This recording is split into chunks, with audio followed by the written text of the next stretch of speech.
In other news, former U.S. President George H.W. Bush family bid farewell to him in Texas. The patriarch's body was brought to the burial site at his presidential library in Texas. The former president's casket traveled by train from Houston to College Station and was then carried to the gravesite by a military honor guard.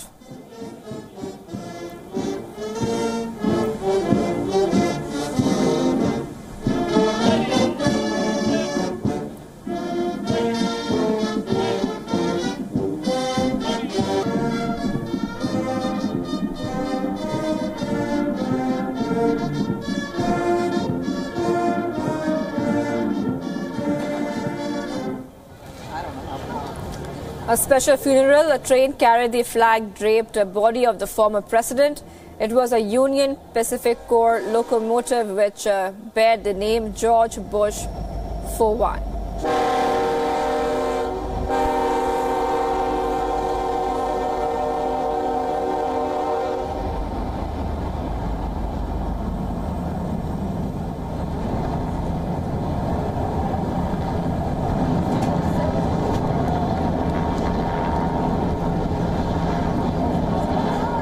Rain poured in Texas, but that didn't stop the people from seeing the former president's funeral train. Hundreds lined the track in Navasota to catch a glimpse. This was the first presidential and funeral train journey in 49 years.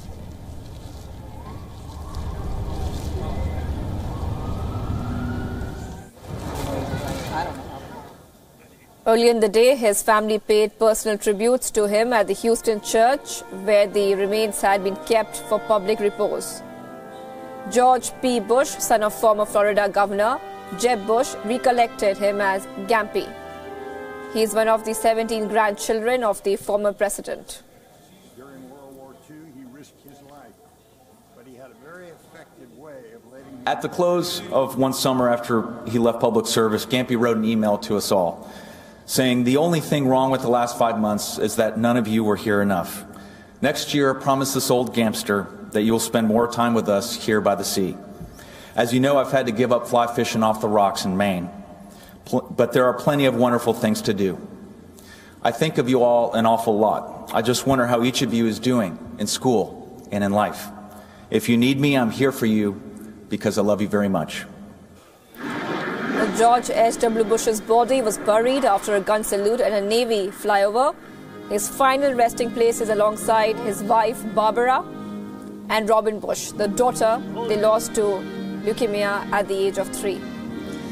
The former President George H.W. Bush passed away at the age of 94 last Friday at his Houston home. He served 2 terms as vice president and then served as the 41st U.S. president from 1989 to 1993. His time as president saw the end of the Cold War.